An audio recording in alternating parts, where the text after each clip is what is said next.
तुम्ही कोकणात आलात कारण गरज तुमची होती आणि आदराचंच म्हणत असाल तर संस्काराची शिदोरी बरोबर असली की आदर आपोआपच येतो. हो की नाही बाळा? निशी जा जा बाळा, दिवे लागण्याची वेळ झाली आहे. हातपाय धुवा आणि अभ्यासाला बस. असू दे की हा एवढं काय.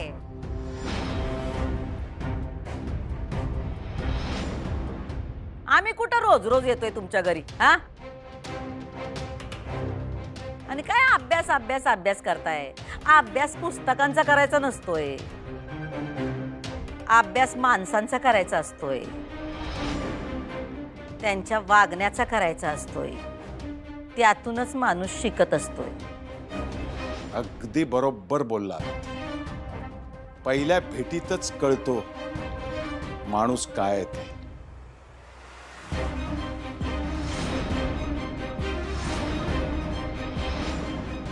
हो केवढी भीती हो तुमची लहान पोरांना. याला भीती नाही, याला संस्कार शिस्त म्हणतात. आणि हे आम्ही तिच्यावरती लादलेलं नाही बरं का. आम्ही आमच्या घरातल्या स्त्रीला लक्ष्मी समजतो, तिचा सन्मान करतो आणि म्हणूनच आज आमच्या घरात आमच्या कुटुंबात देखत मी अत्यंत अदबीने तुमच्या समोर उभा राहून बोलतोय. याचं कारण तुम्ही एक स्त्री आहात. आणि मगाशी अधिपतीराव म्हणाले की ते तुम्हाला आदरार्थी घाबरतात, हो ना? माझं म्हणणं आहे की संस्कार चांगले असतील की आदर आपोआपच येतो. संस्काराने नाती घट्ट होतात आणि आदराने प्रेम वाढतं. आम्ही आमच्या मुलांवरती चांगले संस्कार केले आहेत, त्यामुळे ते आमच्या शब्दाबाहेर नाहीत.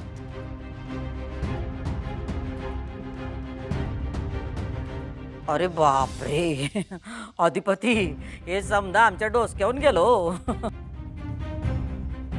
संस्कारांची भीती कसली हो? संस्कार कसे वागण्यात दिसले पाहिजेत.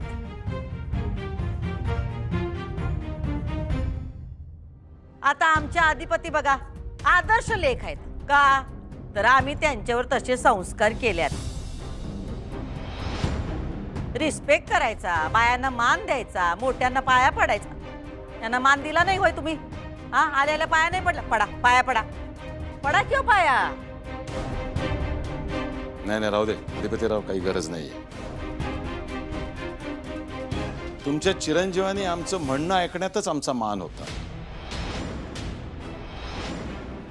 पण बहुतेक त्याने आमचा निर्णय तुमच्यापर्यंत पोहोचलेला दिसत नाहीये.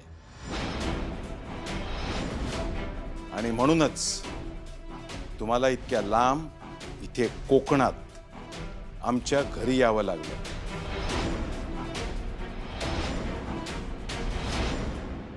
हा, जरा मोठ्याने बोला की हो.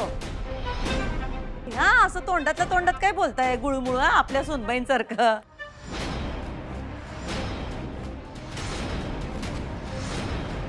या शिकलेल्या लोकांचा ना हाच गोळ आहे बर का. हा, जरा मोठ्याने बोला की. हा, बोला मोठ्याने. हा, बोला.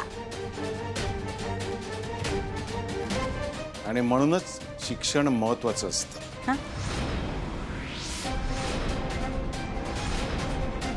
शिकलेली सुसंस्कृत माणसं हळू आवाजात आणि अत्यंत अदबीने बोलतात, आणि तेही विशेषतः स्त्रियांसमोर. असो, या गोष्टी तुम्हाला कळणार नाही. मी माझा निर्णय तुमच्या चिरंजीवांना सांगितलाय, तो त्यांनी तुमच्यापर्यंत पोहोचवला असेलच अशी खात्री आहे मला. हे बघा. हा ते आता मुद्द्याचं बोलूया का आपण?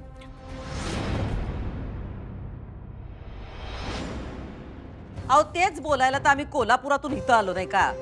हा, हे आम्ही आमचं बोलणं लयच मनाला लावून घेतलंय. हा, सगळ्या गोष्टी लई मनाला लावून घेताय वय. हा, बघा ना सगळी कशी दबावाखाली आहेत तुमच्या.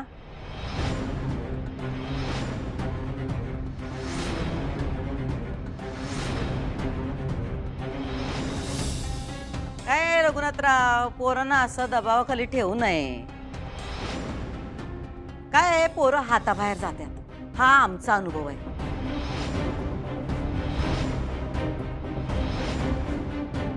आता आमचे अधिपती बघा, हा आम्ही त्यांच्या पसंतीच्या मुलीशी त्यांचं लग्न लावून दिलं का नाही अधिपती? हा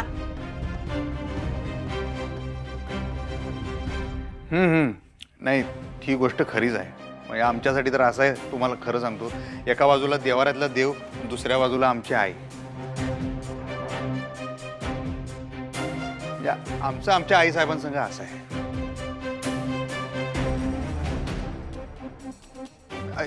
हे उमाताईंचं बी तसं असेलच की, आता त्या पण त्यांच्या लेकीसाठी काही ना काही अशा गोष्टी करत असतीलच ज्या तुम्हाला माहीत नसतील कदाचित.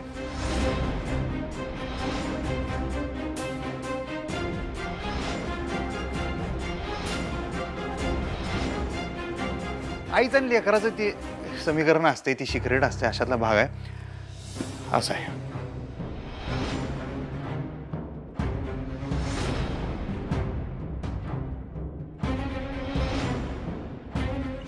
मुलांसाठी आई वडील दोघेही सारखेच झटत असतात. तुमच्यासाठी जेवढं तुमच्या आईंनी केलं असेल तेवढंच तुमच्या वडिलांनी केलंच असेल ना.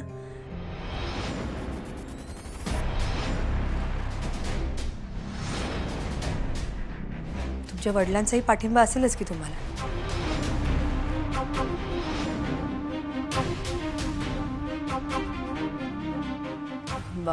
बरं, असंच बोलत राहिलो तर चहा राहून जाईल.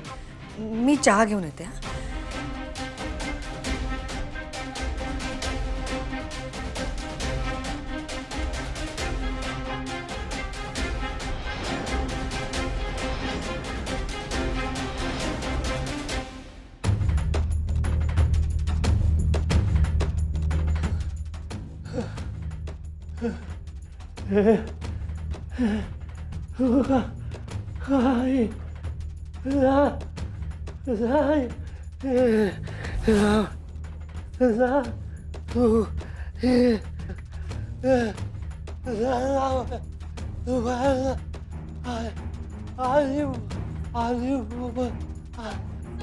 सर, तुम्ही शांत व्हा.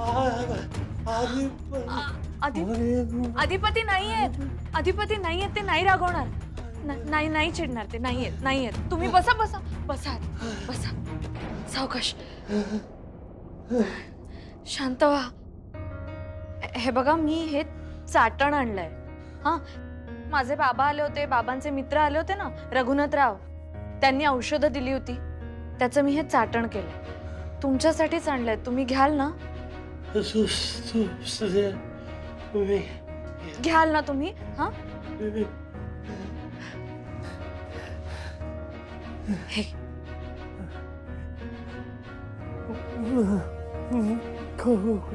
हो, मला माहितीये थोडंसं कडू लागेल, पण हे बघा, हे घेतल्यामुळे तुम्ही बरे होणार आहात असा विचार करून घ्या. पण एक गोष्ट लक्षात ठेवा, औषधं त्यांचं काम करतीलच, पण जर आपल्याला बरं व्हायचं असेल तर आधी आपल्याला मनातून ते ठरवायला हवं. मनातून सुद्धा पॉझिटिव्हिटी हवी ना. घ्या.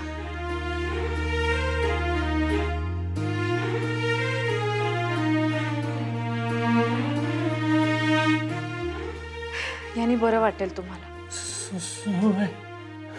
हा,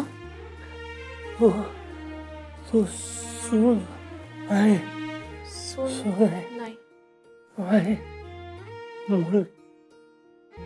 मुलगी.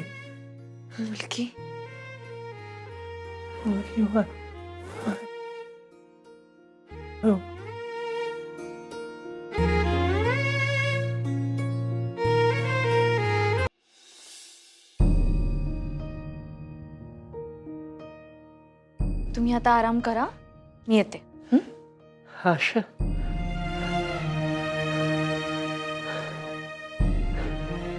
आशा,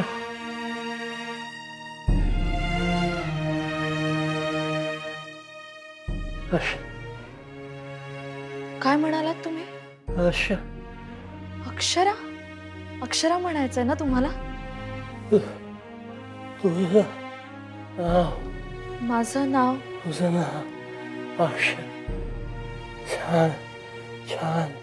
छान आहे. थँक्यू. तुम्ही असाच प्रयत्न करत राहा. मला खात्री एक ना एक दिवस तुम्ही नक्की बोलाल. आणि मला असं वाटतं ह्या औषधांनी तुम्हाला फायदा होईल. आपण हे औषध नियमितपणे चालू ठेवूया.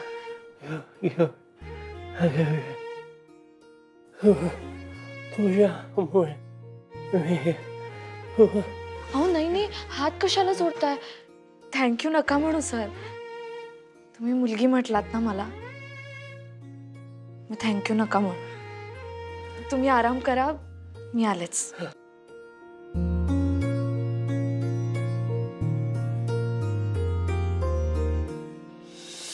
खरं तर ही कामं आम्ही फोनवरच करतोय, पण एवढं तटायला लागलं तर म्हणलं येऊन तुमची गाठ घेऊया.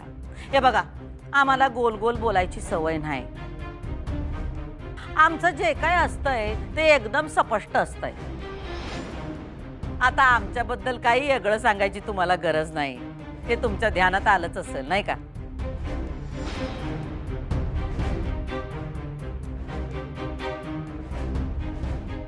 आणि तुम्हालाही आतापर्यंत कळलं असेलच मी कसा आहे ते. तुमच्या चिरंजीवांनी तुमच्यापर्यंत निर्णय पोचवलेला दिसत नाही, एवढंच. अहो त्याशिवाय का आम्ही इकडं आलो? तुमची जमीन आमच्यासाठी लई मोक्याची आहे. आमची फॅक्टरी जर का इकडं निघाली तर इथनं आमचा माल पोचवणं आम्हाला लई सोपं जाईल. ह्यो आमचा फायदा आहे. आणि नाही म्हणलं तरी तुमच्या 700-800 लोकांना रोजगार मिळेल की हो इकडं.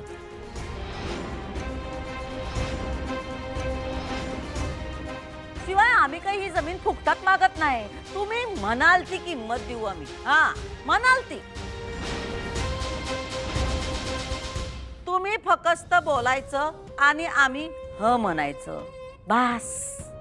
एवढी सोपी गोष्ट आहे. समजा आमची जमीन आम्ही तुम्हाला दिली, झाला आपल्यामध्ये व्यवहार, मिळाला लोकांना नोकरी धंदा, होणार असेल विकास.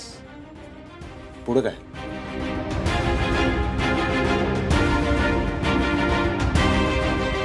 भुवनेश्वरी देवी, त्यापुढे होईल ती फक्त तडजोड. आपल्या मातीशी, आपल्या निसर्गाशी आणि आपल्या तत्वांशी, जी मला मान्य नाही.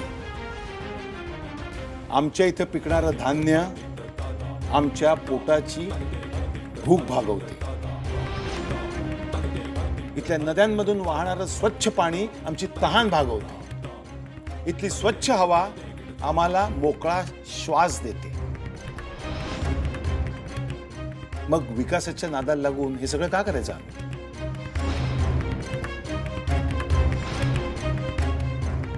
भुवनेश्वरी बाई, एक गोष्ट लक्षात ठेवा.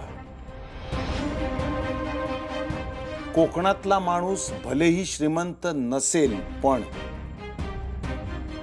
तो समाधानी नक्कीच आहे. त्यामुळे तुमची ही आधुनिकता मला मान्य नाहीये.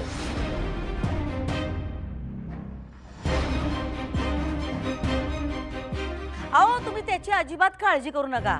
हे बघा, निसर्गावर जीवापाड प्रेम करणाऱ्या माणसाकडं तुम्ही जमीन सोपविताय असं समजा.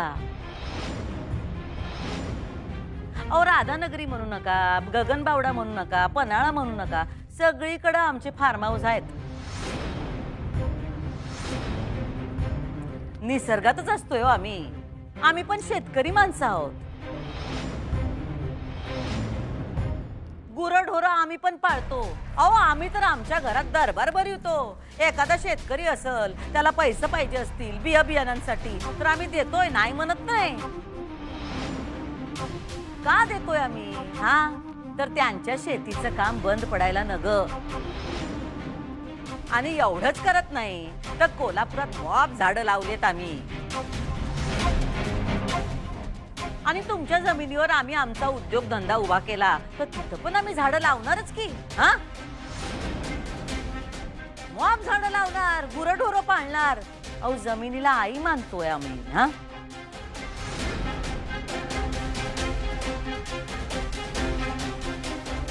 बरोबर आहे, हे अगदी खरं आहे बरं काय. आणि आईसारखं दुसरं दैवत नाही जगात हे मानणारे आम्ही माणसं आहे, जमिनीला जपणारी माणसं. तुम्ही विश्वास ठेवा काका फक्त.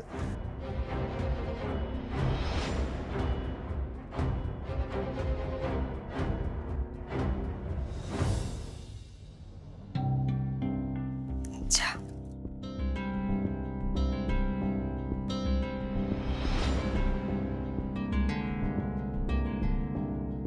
धन्यवाद.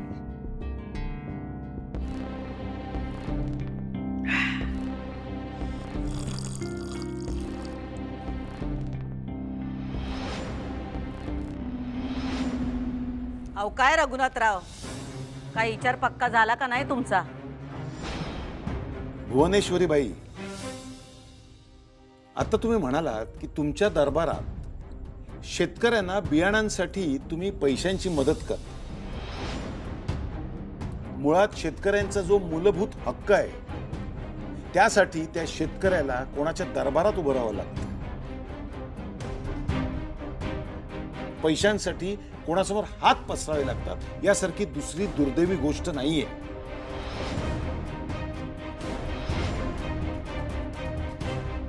आणि निसर्ग चक्र कोणाच्या समजुतीवर चालत नाही. म्हणजे फक्त झाडं लावणं म्हणजे निसर्गावर प्रेम करणं असं होत नाही.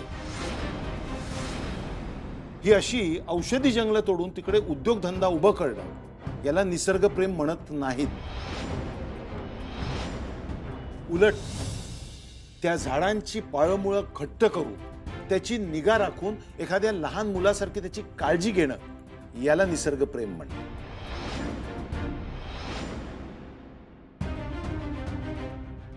त्या झाडांसोबत एक निसर्ग चक्र असतं, ते पण आपण जपायला हवं.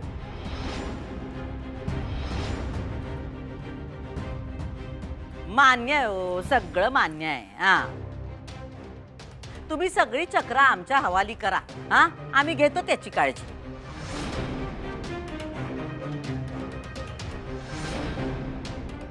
नाही, तुम्हाला वाटतंय तितकं ते सोपं नाहीये भुवनेश्वरी बाई, समजून घ्या. अहो आम्ही बघतो की काय करायचं ते. काय अधिपती, तर आम्ही एकदम काळजी घेऊ, तुम्ही काय काळजीच करू नका. हा, आज मी जागा विकली, उद्या दुसरा, मग तिसरा, असं बघता बघता सगळी जमीन विकली जाईल आणि सगळीकडे भकास परिस्थिती होईल. मी काय म्हणतोय अधिपतीराव ते समजून घ्या. या मातीमध्ये आमची संस्कृती रुजलेली आहे. आमच्यावर संस्कार केलेत या मातीने. ते काय जागा विकण्यासाठी नाही. तुम्ही आमचे पाहुणे आहात, आम्ही तुमचा मान राखतो, आदर करतो. पण तुम्ही कितीही पैसे देऊ केलेत तरी आमच्या जमिनीची किंमत होऊ शकत नाही. मी जमीन विकू शकत नाही.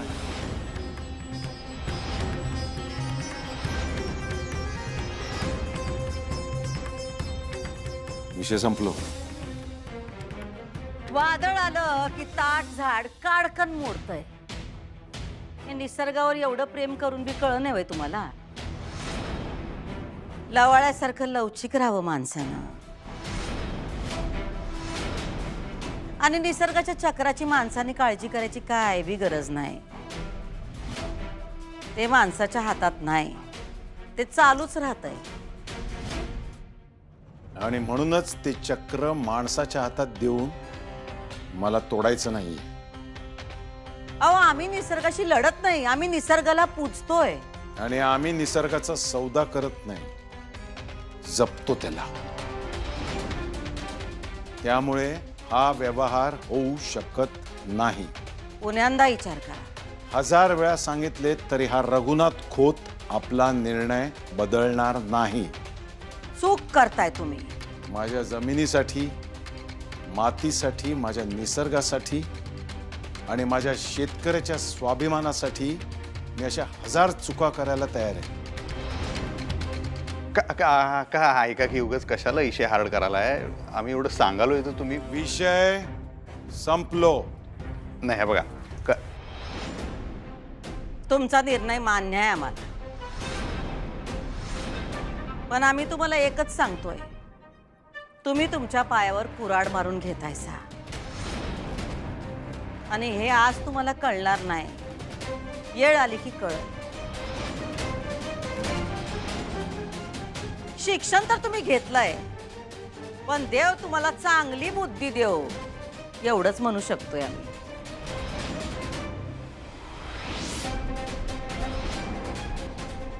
येतो. थांबा ताई.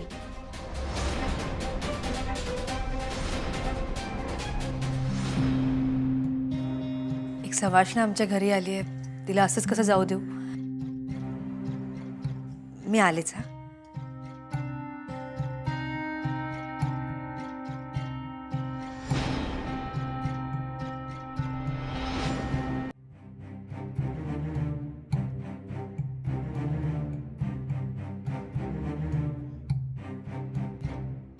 या बसा ना.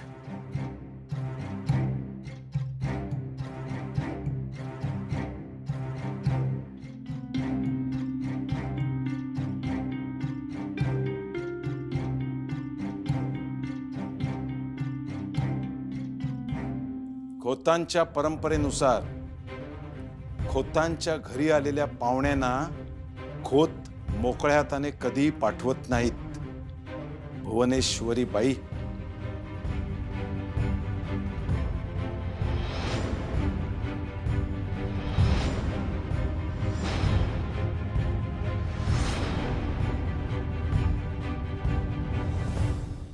आणि आम्ही बी कधीच मोकळ्या हातानं परत गेलो नाही.